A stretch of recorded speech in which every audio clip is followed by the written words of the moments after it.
at Mount Panorama. They've had 2 races in the books so far. Taunton has been the man. But keep an eye on the young teenager, left-hand side.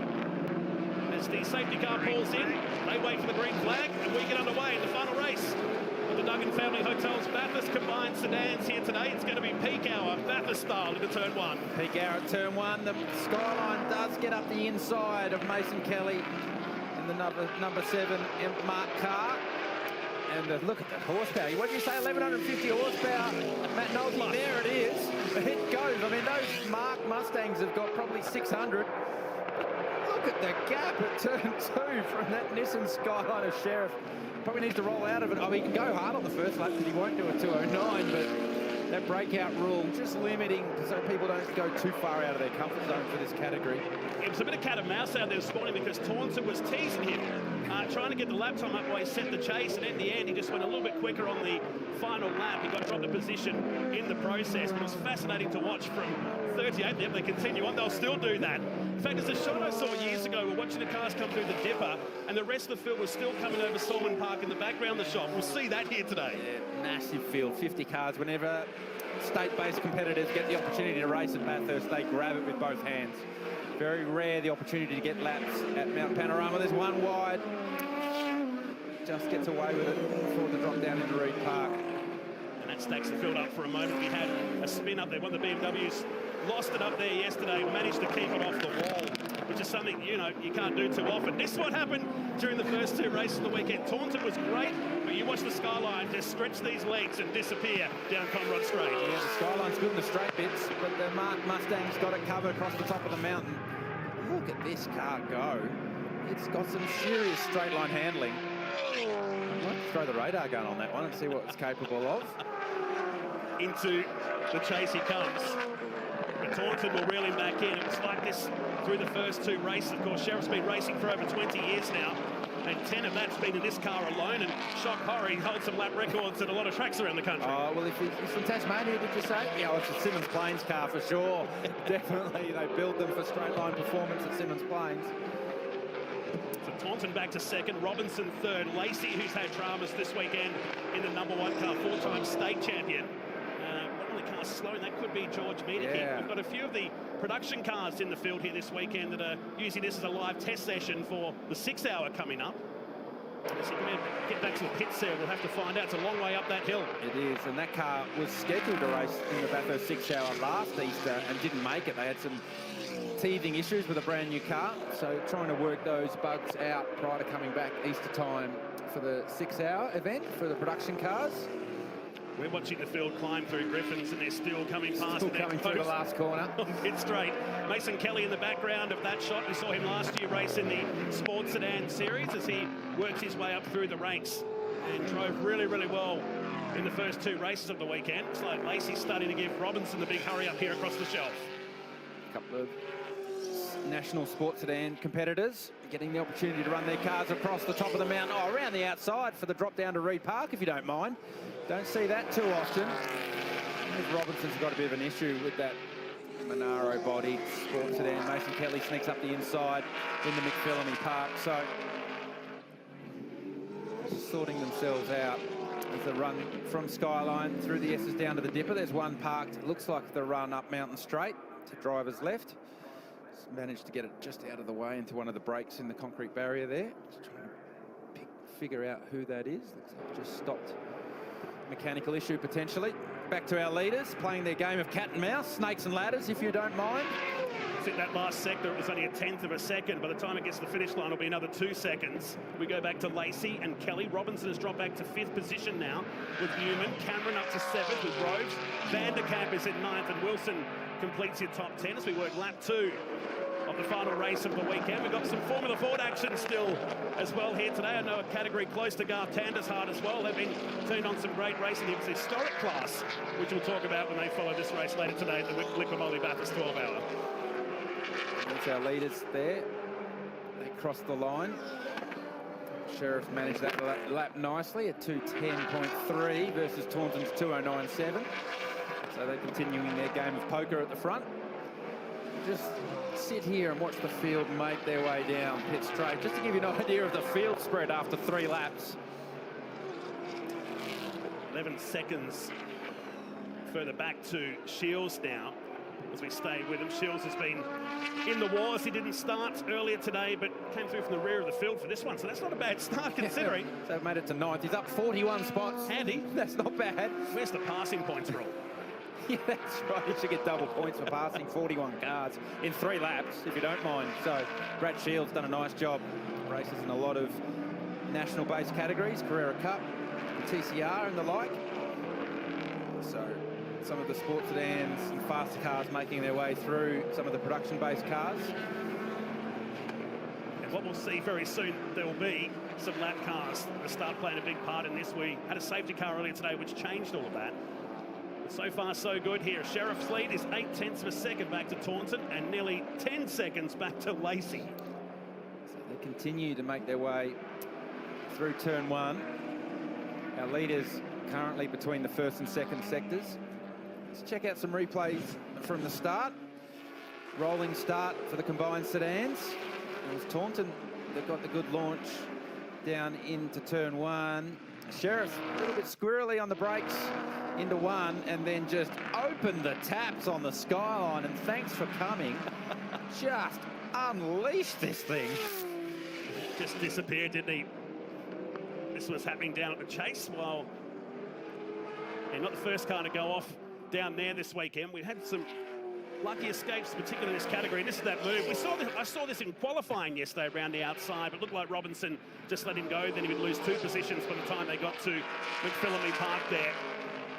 And this is the Camaro, the replica Camaro, out there on the track, which has been wowing fans. Peter Dane behind the wheel this weekend. We know Pete's been around for a long time in the sport, but taking to the grass on the outside there through the Chase. It's got a notable pop and bang, hasn't it, when Sheriff goes past our commentary position here. This was one of many times we'll see this battle coming out of the elbow. So you see Taunton there trying to get on the gas really early. Looks like something out of the field. Maybe actually made contact with the rear of the Skyline, trying to get as close as he could before the Skyline put the spinnaker up and set sail for the chase. Yeah, it's just the little grille that goes around the headlights there, or the spotlights in the centre part of the front bumper there. Has come out of the front of that MARC Mustang, Generation 2 MARC Mustang. So Sheriff out to nearly 2 seconds as he continues to lead this one. Lap 4 of 10. The Skyline showing the way with Taunton, Lacey, Kelly and Robertson, your top 5.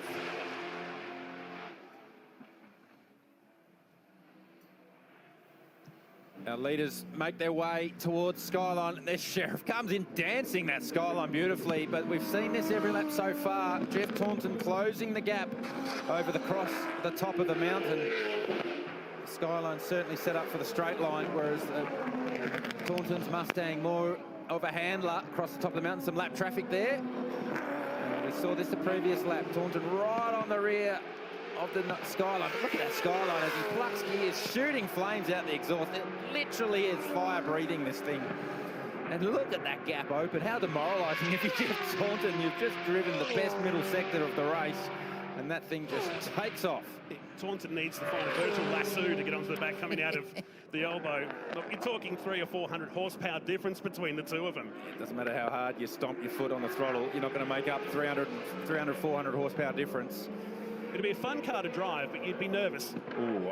Oh, look like at that. Skyline just dancing the rear. And I heard just when he got on the gas at Reed Park, it stepped sideways in 4th gear, lit it up onto boost. So certainly you wouldn't be bored driving that race car around Mount Panorama. Oh, there's a moment for one of the Evos, one of the production-based cars. And a really tricky spot, in fact, slowing down now. Yep. As you know better than me, climbing across the top, you're almost blinded when you get up to the top. There's not much room either side. 100% blind, and when the tyres at the full load point, it's not like you can change direction in a hurry. So everyone making their way through there.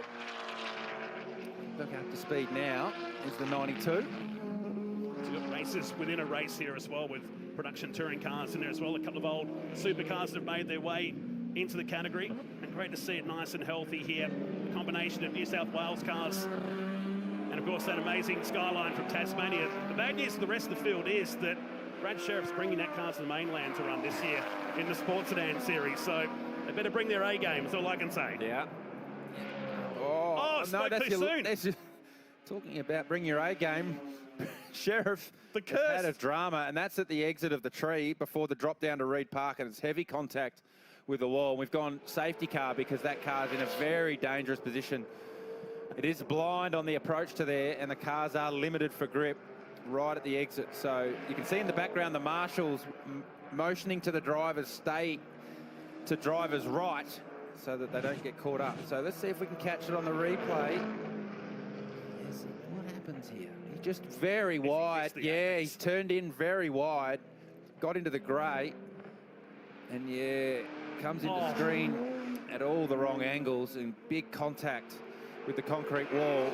So some significant damage to the 66 Nissan Skyline. One in, one out. That's big damage. Front on, we thought maybe minor, but that's gone in fairly hard.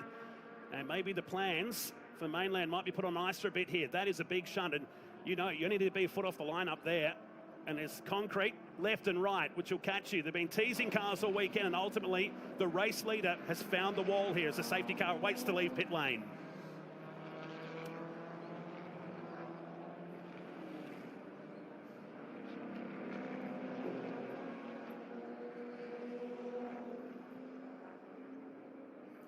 So Brad Sheriff, our race leader, climbing out after finding the wall here on lap number 5 of the Duggan Family Hotels Combined Sedans. Garth Tander, a big incident as he's climbing out right now. This is how it looked like. So we're watching Taunton climbing the shelf here. Watch the car further ahead. Yeah, it just turns in and it's just a little bit wide, and you are literally threading the needle at that part of the racetrack. You need to be so accurate and put the car in the right spot. If you turn in, you're too wide, the track falls away a little bit, and then as you turn, you lose the rear of the car. And we saw from that camera angle the car go in backwards. And when you lose the rear and it goes in backwards, it smacks the front end. So big damage to Brad Shields' car. And when you start talking Brad Shields, he's up 44 spots prior to that safety car.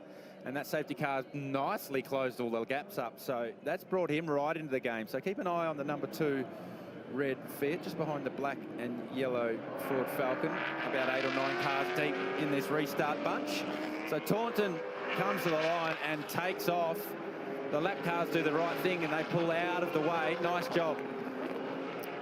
Lacey moves his way through. Here comes Mason Kelly, sends it deep, really deep into the first corner. Does he get out? Yes, he does, just. But he was seriously committed, probably focused on the lap traffic and just lost his braking reference. So that's going to cost him a lot as far as track position goes at this safety car restart. Back down to 6th position, just like that. So he'll have to regain his composure. Maybe 2 laps left in this one as we head towards a time certain point. Mediki's back on the track. Remember, that car made it through the pits just before. We said it was peak hour. Well, it's living up to that reputation as we work our way up to the Audi cutting here. Mediki just moving across the track to let the faster cars through. Let's go back to Robinson and Shields, looking to make the move. Can't do it there. The door's left open, though. No, you go. No, you go. Both were a bit too polite there. Someone needed to commit for the entry to the tree. Brad Shields comes out, so he now moves himself to 3rd. I thought he'd be a bit of a smoky at this restart with all that chaos going on at turn 1 with Mason Kelly running wide. Brad Shields makes his way up to 3rd. Up just a lazy 47 positions from the start of this one. He likes that. Tony Groves just in there behind in the 2015 model mark. With Valvoline number 80 coming down the hill here. With Newman just ahead, he's leading the V8 touring car class, which has got 3 or 4 cars in it this weekend and doing a handy job right now. But Groves, he qualified well at the start of it. And then from Victoria, heading down Comrade Straight once again. Yeah, how's the plus 47 for Shields? You don't see that too often on the leaderboard. It looks like it's a typo. So here we go, that restart. Mason Kelly, he's deep on the brakes, potentially just focusing on those lap cars, those pair of BMWs that were just on the inside and overcommitted. Oh, even our leader, Jeff Taunton, was all happening at turn 1 on that safety car restart. Mason does a nice job to keep the momentum up, get himself out of the gravel trap, but costs himself a lot of track position there. Oh, there's some wide and very lines. Not often that you see him go 3 wide through the S's between Skyline and the Dipper. Not one peak hour at Mount Panorama in the combined sedans restart. Not one damaged panel either, I might point. Wow, Taunton, we were watching Kelly. He had his own little moment, didn't he, on the exit. He's on the 9th lap here. making their way up to Griffins, and he's going to shut this race down now, isn't he? Out to 5 seconds, but sitting over for the minor positions. Brad Shields now on the back of Stephen Lacey. So Shields not happy with a plus 47. Oh no!